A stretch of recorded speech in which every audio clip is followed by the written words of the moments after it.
Hey folks, Cooley again. Got another one of your emails about high-tech cars and modern driving. Law in Bridgeport, Connecticut says, I'm in the market for a new battery for my 2015 Ford Fusion Hybrid, and I've found that several will fit. The strongest has almost twice the cold cranking amps of my current battery.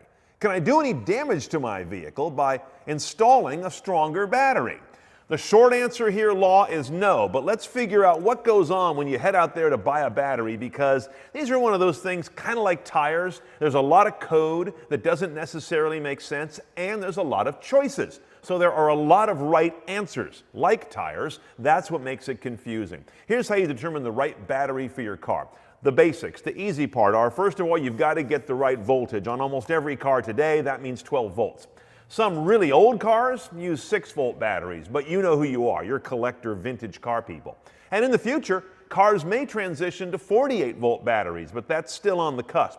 So basically, you're looking for a 12-volt battery. You don't even need to ask for that. The next thing you look at is for the correct fit, the actual size and shape, dimensions and proportions. Like this guy right here is what they call a BCI 65 battery. It used to be what they call a group number, but now they call it a BCI number. That tells you the dimensions and the proportions of where they are, length, width, and height of this battery. So it fits in the battery tray and under the battery hold down in your car. That's what keeps it from bouncing around and causing catastrophic results. The last of the easy things to consider is terminal position. You've got a positive and negative terminal on every battery. They have to be in the right place. They can be on the top, they can be on the sides. If you buy the wrong battery, the terminals might be in the wrong place or in the right geography, but flipped positive to negative. The problem then is your cables won't reach.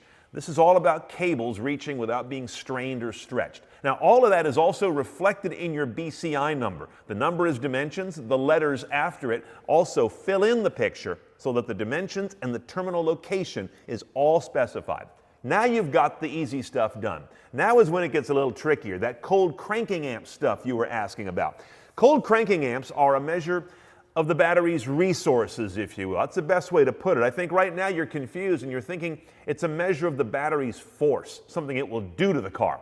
Instead, cold cranking amps should be thought of as something it can offer to the car. It's a reserve, but having more of them does not damage the car because it doesn't force them on the vehicle. For example, the definition of cold cranking amps is how many amps can be delivered for 30 seconds at 0 degrees Fahrenheit. If you see a number like on this one here, 850, that means this battery can deliver 850 amps at 12 volts DC for 30 seconds at 0 degrees Fahrenheit. And the temperature does matter because batteries will perform differently at different temperatures. 0 is pretty tough on a battery, so that's a very sort of a conservative estimate. Another measurement you'll see on there, and you can see it on this label right here, is this idea of what they call a reserve capacity. And that might sound like, oh good, when my battery's dead, I can somehow tap into a reserve. It's not really that. Your battery has one capacity. What reserve capacity does is express the battery's power in another language, basically. And this one is not so commonly talked about, so you don't really need to know this, but it means the number of minutes the battery can deliver 25 amps, which is actually quite low for a car battery, and do so at 80 degrees Fahrenheit.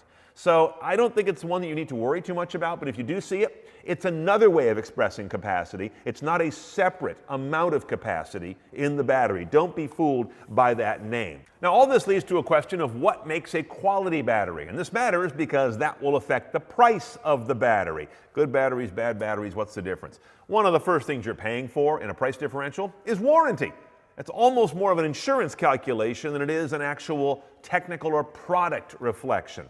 Some batteries have very long warranties, some can be quite a bit shorter. They can range 3 to 4x from the cheap ones to the expensive ones in terms of how long they stand behind you, and they tend to do prorated ratings. So when you come back with a battery that kind of died halfway through its life, you don't get a completely fresh new one. They're going to prorate the cost of a new one. Always look for that to be punched out on the top here of the battery, or make sure you keep your receipt when you buy one of these. That's a receipt you don't want to lose. Another big factor in cost is whether it's an old school battery or a more modern design. This is your typical battery right here, and it's what you call a flooded lead acid design, because it has these lead plates sitting in a big old bath of dilute sulfuric acid, and the chemical reaction between those two causes electrons to flow, and that's where you get power at the terminals. You can kind of feel it if you slosh it around a little bit. You used to have to top these up with more liquid, very rarely now, but this is an old design, very heavy and very wet inside. The newer technology is called AGM,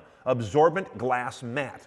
It still has lead and it still has sulfuric acid that is liquid, but it's all largely kept in place by these fiberglass mats that sort of manage the liquid against the lead. They tend to be a little lighter, and they also tend to be a little better about delivering power, and they also are better about being leaned over or tipped and not leaking. So they've got a whole bunch of performance attributes to them, but they're not something you have to have. And yes, they cost more. And the last thing is the quality of the case. How well this thing is built so it seals and doesn't have evaporation of the flooded fluid inside here, which can cause the battery to fail as well. And freshness date. Look for that on a sticker on the battery case. Try to buy a battery that is no more than 6 months old. These things don't get better sitting around not being used. The last tip I want to give you is knowing what kind of battery you've got. A standard battery is a standard battery. It's meant to give you a lot of amps for a short time and then be recharged for a long time while you're driving.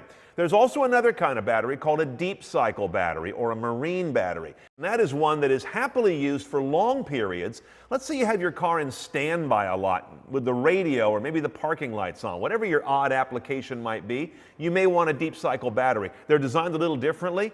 They still use lead and acid, but they're designed in a way where they can trickle out their power for a long time in a way that won't damage the battery and can then be recharged again and do that over and over. They tend to cost a little bit more. You can get those in traditional flooded design or as an AGM battery. Optima, for example, makes one called a yellow top that is designed for deep cycle usage, not just occasional usage like just starting your car.